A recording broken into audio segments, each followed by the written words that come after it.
जी पुष्पेंद्र जी, ये बात तो सही है कि यहाँ पर प्रधानमंत्री ने सिर्फ आतंकवाद का जिक्र किया है, इस्लामिक आतंकवाद नहीं कहा। डोनाल्ड ट्रंप साहब ने कहा इस्लामिक आतंकवाद, लेकिन जब डोनाल्ड ट्रंप साहब ने कहा इस्लामिक आतंकवाद तो सब खड़े हो गए, तमाम 50,000 की भीड़ उस स्टेडियम में खड़ी हो गई और प्रधानमंत्री नरेंद्र मोदी भी तारीफ कर रहे थे और तालियां बजा रहे थे। कहा नहीं शायद, लेकिन उनका वो भी मानते हैं कि कहीं ना कहीं इस्लामिक आतंकवाद पूरे विश्व के लिए बहुत बड़ा खतरा बन गया है। देखिए, एक बात सच है कि हमारी डेमोक्रेसी दुनिया की बड़ी है, लेकिन बड़ी युवा उसकी उम्र है।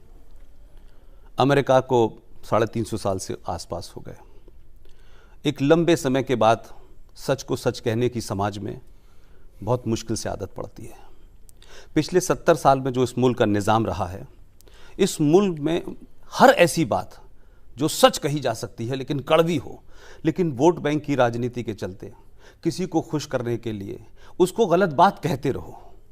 इसलिए हमारे यहाँ अभी भी बहुत सारे राजनेता जो लोग सत्ता पे हैं, व्यवस्था में हैं, संविधान की शपथ ली है, वो उनको मैं छूट देता हूँ क्योंकि वो देश चला रहे हैं, उन्होंने शपथ ली हुई है।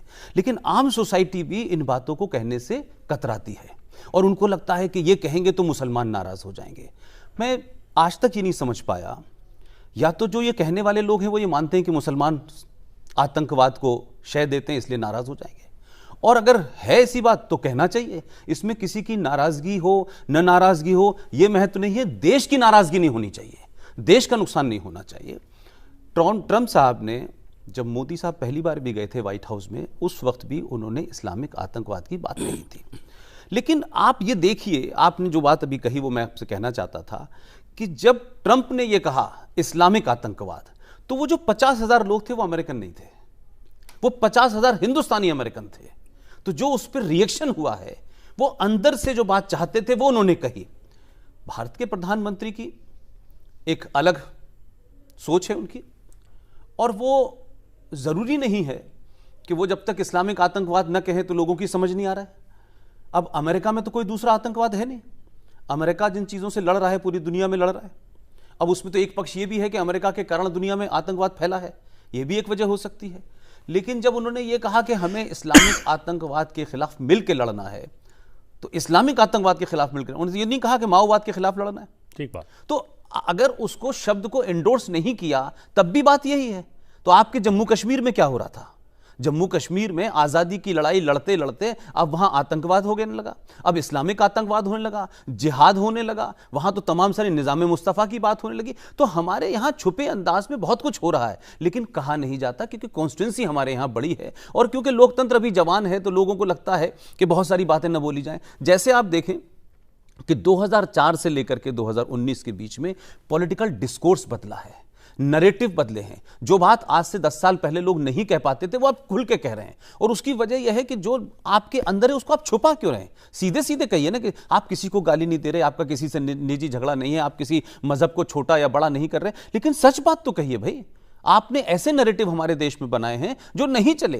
ये 70 साल मुल्क घसीटा है, घिसट रहा है, ये अभी सच नहीं है कि मतलब आपको कोड़ भी हो गया, आपको बीमारी भी हो गई, लेकिन हम सब चल रहे हैं साहब। हम इस बात में खुशी में 70 साल से जिंदा थे। आप स्वस्थ नहीं थे, आप बीमार देश थे, आपके अंदर सच कहने की हिम्मत नहीं थी, आप उन प्रॉब्लम को कंफ्रंट नहीं करना चाहते थे। तो भाई आप मुझे बताइए कि 1986 के अंदर और 85 के अंदर राजीव गांधी के पास 412 सीटें थी। एक औरत जो 70 साल की थी, उस बेचारी को गुजारा भत्ता चाहिए था।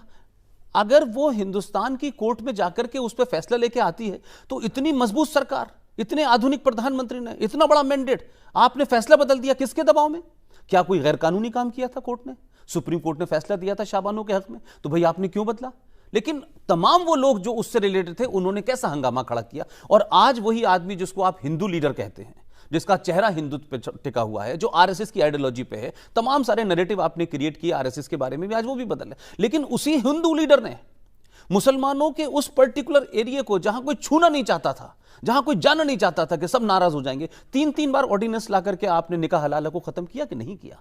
विल होनी चाहिए आपके अंदर। मुझे लगता है कि जब आप सच बोलते हैं तो कुछ लोग नाराज तो होते हैं, लेकिन इतिहास में आपको लोग सही लिखेंगे, इतिहास में आपके बारे में सही होगा। लिहाजा इशरत का इनकाउंटर होगा, सोहराबुद्दीन का इनकाउंटर होगा, तो यह हिंदू मुस्लिम से जोड़ दिया जाएगा। तो कुछ लोगों को इशरत जो है वो बेटी हो जाती है, दाऊद भाई हो जाता है। हम सच बात क्यों नहीं बोलते भाई? अगर इस्लामिक आतंकवाद है तो it's a reality, we should accept it. ठीक है, हमारा पॉलिटिकल नैरेटिव कुछ और हो सकता है, समाज का तो पॉलिटिकल नैरेटिव नहीं हो सकता, दानिश्वरों का तो नहीं हो सकता, उनको तो बोलना चाहिए। हम क्यों इस बात से भाग रहे हैं कि जम्मू कश्मीर में आईएस का झंडा फहराया जाए?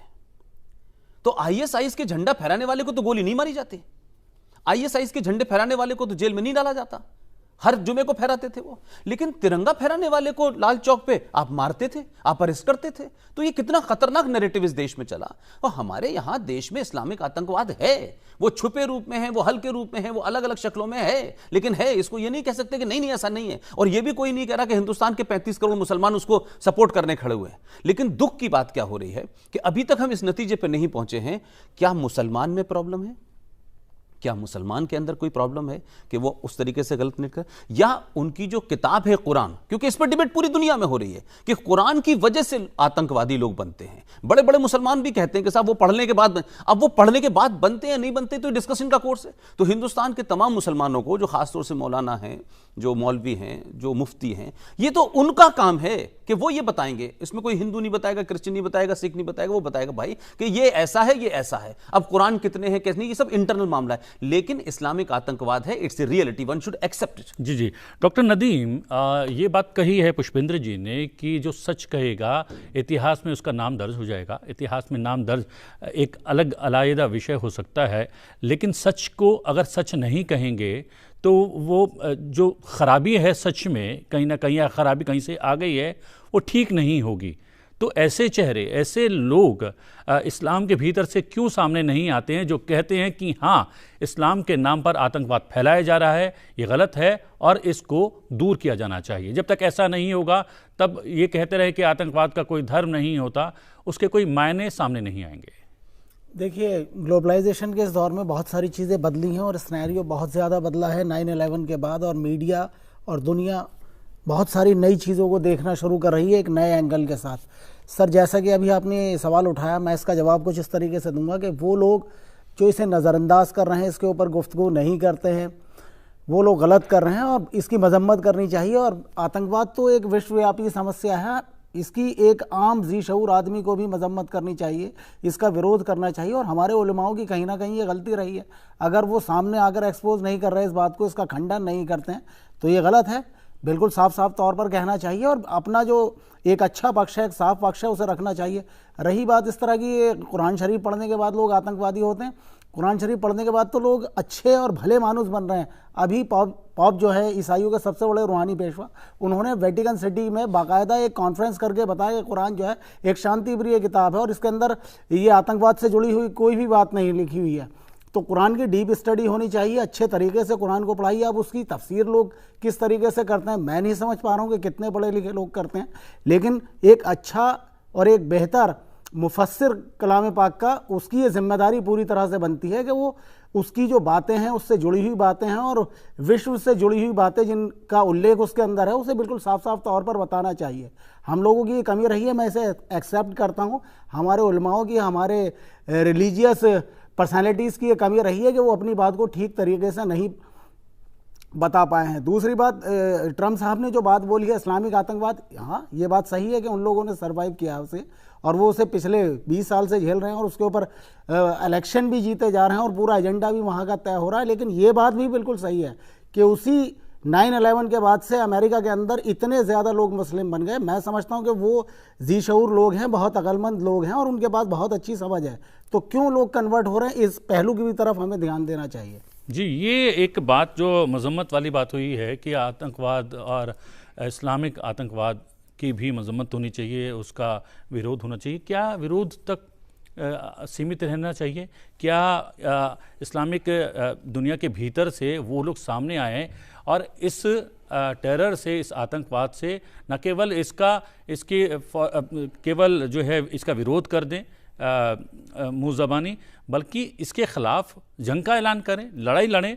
अब इराक़ में यजीद जो बादशाह थे, उनके ख़िलाफ़ उन्होंने सिर्फ जो है अपने अल्फाजों से उन्होंने कोई जो है उसका विरोध नहीं किया, बल्कि उन्होंने हज़रत इमाम हुसैन साहब ने जंग का ऐलान किया, युद्ध छेड़ दिया और उसकी कीमत भी उनको चुकानी पड़ी। तो ऐसा जब तक नहीं होगा, केवल ये कह के कि नहीं नहीं नहीं आतंकवाद से इस्लाम का कुछ लेना देना नहीं है, तब तक बात बनेगी नहीं। देखिए, आप बिल्कुल जिस तरीके से अभी मोहतरम ने और डॉक्टर साहब ने पूरे मसले की वजाहत की, हकीकत ये है कि हमारे मुल्क के अंदर जो मुस्लिम संस्थान हैं, इदारे हैं या उलमा इकराम हैं, इन्होंने 70 सालों के अंदर मुस्लिम कौम को देशभक्ति, राष्ट्रवाद और देश की तरक्की के अंदर उनका क्या किरदार होना चाहिए, इसे दूर रखा। आज़ादी से पहले की बातें करते हैं, आज़ादी के बाद की बात कोई नहीं करता है। आज़ादी के 70 सालों के बाद ये किसी सियासी पार्टी के पिछलग्गू बने रहे, उसके इशारे पर एजेंडे तय करते रहे और जिस तरीके से उन्होंने चाहा, इन्होंने मुसलमानों को वोट बैंक के तौर पर इस्तेमाल किया। ये मेरे रोंगटे खड़े हो रहे हैं आप जब बोल रहे हैं। शायद किसी भी चैनल की डिबेट में इस तरीके की बात पहली बार सामने आ रही है जो आप कह रहे हैं। और इन्होंने ये सही है, सच है ये बात। इन्होंने जो है मुसलमानों को बहका कर, फुसला कर हर 10 साल के बाद नया एक एजेंडा लाए और इसको वोट बैंक के तौर पर इस्तेमाल किया। नतीजा ये हुआ कि देश ये भी नहीं समझ सका कि जिस देश में हम रहते हैं उस देश की क्या संस्कृति है, क्या सभ्यता है और ये कैसा देश है। भारत एक ऐसा देश है कि जिसने सबसे ज़्यादा बाहर के लोगों को, बाहर के धर्मों को जो है अपने यहाँ जगह दी है और इसकी उन तमाम खूबियों को कभी नहीं बताया गया। सिर्फ ये बताया गया कि तुम्हारा इस्लाम जो है वो वहाँ से चल रहा है और तुम्हारी जो है हमदर्दी जो होनी चाहिए फला के लिए होनी चाहिए।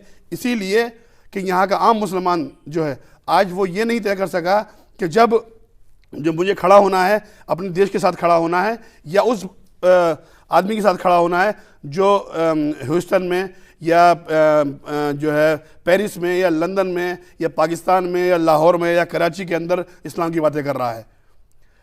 जबकि हकीकत यह है कि इस्लाम के अंदर मुल्क से मोहब्बत का मुकम्मल एक चैप्टर है।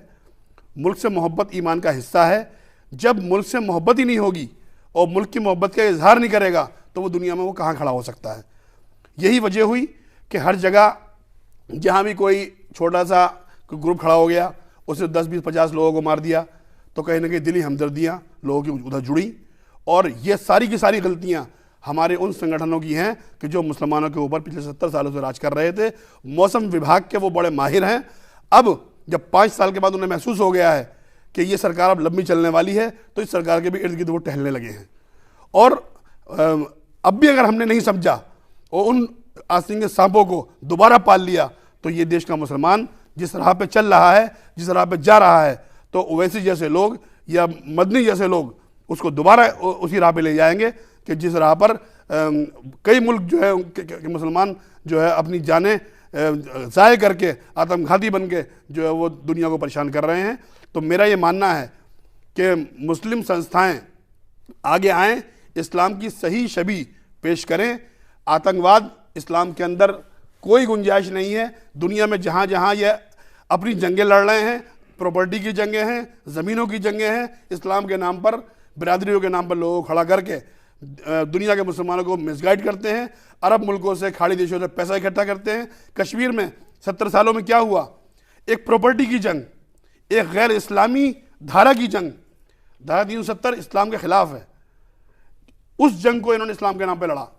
नतीजा क्या हुआ कि अफसोस और शर्म की बात यह है कि 70 सालों में इस देश के अंदर जो मुसलमान रहता है, इनकी तंजीमों ने उस धारा 370 के खिलाफ या उन कश्मीर के आतंकवाद के खिलाफ दिल्ली में जंतर मंतर पे या बम्बई या हैदराबाद या किसी भी शहर के अंदर कोई एहतजाज नहीं किया। ये अपनी जिम्मेदारी को फरामोश करे हुए थे। और अब भी अगर ये सामने नहीं आते हैं, ये डबल पॉलिसी जो खेल रहे हैं, अखबारों में, मीडिया में मोदी जी के जाकर बयान दे देते हैं और सड़कों पर या मुसलमानों के अंदर या मस्जिदों में या मोहल्लों में कोई इस पर काम नहीं कर रहे हैं कि कश्मीर में क्या हो रहा है, हमारी क्या पॉलिसी होनी चाहिए और देश की एकता के लिए, अखंडता के लिए हमारा क्या किरदार होना चाहिए। अगर मुसलमान ने इस बात को नहीं समझा तो आने वाला कल गुजरे कल से ज़्यादा खतरनाक है।